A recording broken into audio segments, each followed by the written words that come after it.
Lauren POV.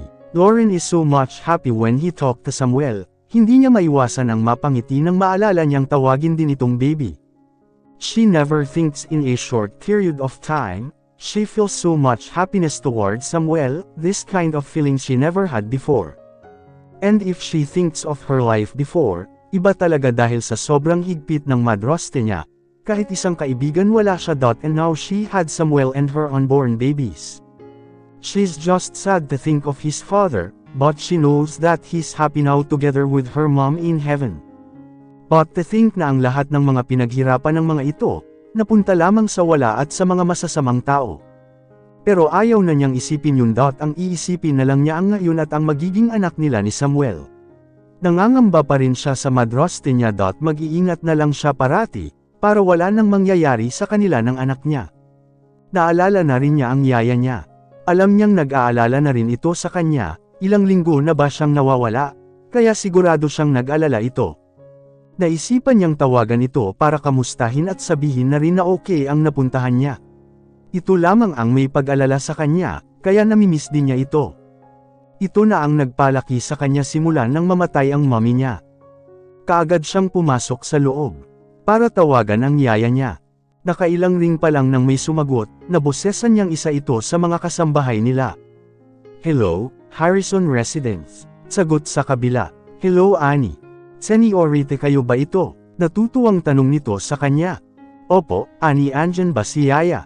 Saglit lang Senorita. Tatawagan ko lang at nasa kusina siya nagluluto. Baka andyan sila Mommy at Karen, pakiusap, wag mong sabihin sa kanila na nakausap mo ako. Wag po kayo mag-alala Senorita, wala sila dito lalo na yung bruhang Karen, daldal na nito. Nabuhayan siya ng loob ng malaman wala ang mga ito ngayon. Makakausap niya ang yaya niya ng matagal. Pakitawag na lang si Yaya at gusto kong kausapin. Saglit lang Senorita. Ibinaba na nito at mukhang tinawag na si Yaya. Hello anak, kamusta ka na? Anong nangyari? Alam mo masyado akong nag-alala sa iyo, akala ko napano ka na. Malungkot nitong sabi.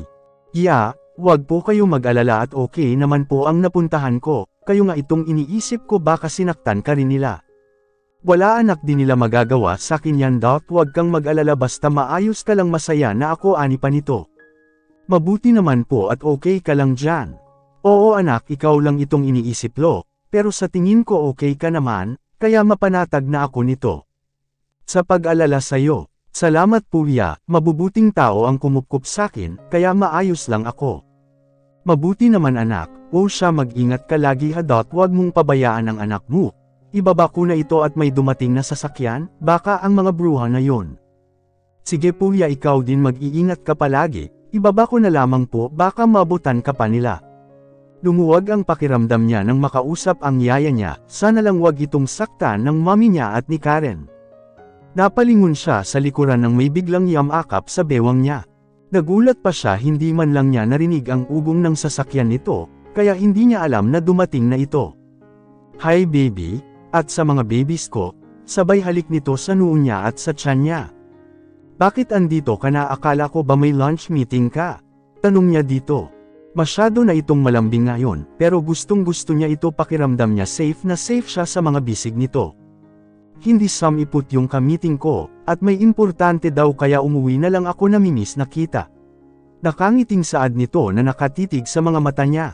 Agad siyang umiwas ng tingin, nahihiya siya dito. Umiiba kasi ang tibok ng puso niya pag malapit lamang ito sa kanya, lalo na pag lagi itong nakayakap sa kanya.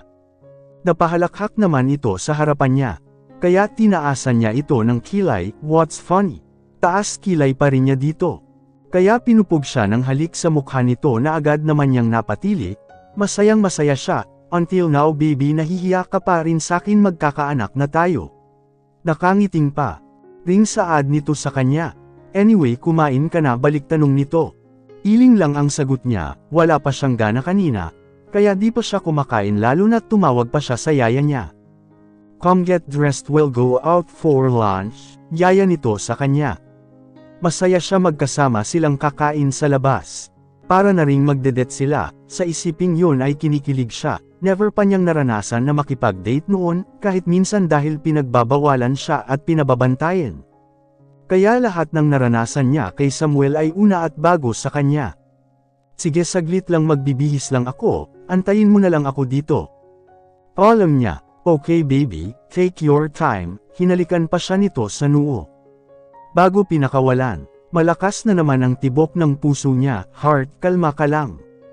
Huwag kang makipagkarera, anas niya dito na nakahawak sa kaliwang dibdib niya. Na kung nasaan ang puso niya. Pagkaharap si Samuel di niya maiwasan na kiligin. At magkarambola ang kanyang dibdib. Una din ito sa kanya kaya di pa niya alam pangalanan kung ano bang nararamdaman niya. Basta masayang masaya siya pagkatabi niya si Samuel. Ang pag-alala nito at pag-asikaso sa kanya. Simula nang makilala niya ito na lahat ang gumagawa, at bumibili ng gusto niya. Na-excite siya sa lunch date nila, kaya pinili niya ang magandang bestie na binili sa kanya ni Lexi. Bagay na bagay yon sa kanya, hindi masyadong mahalata ang umbok ng tiyan niya.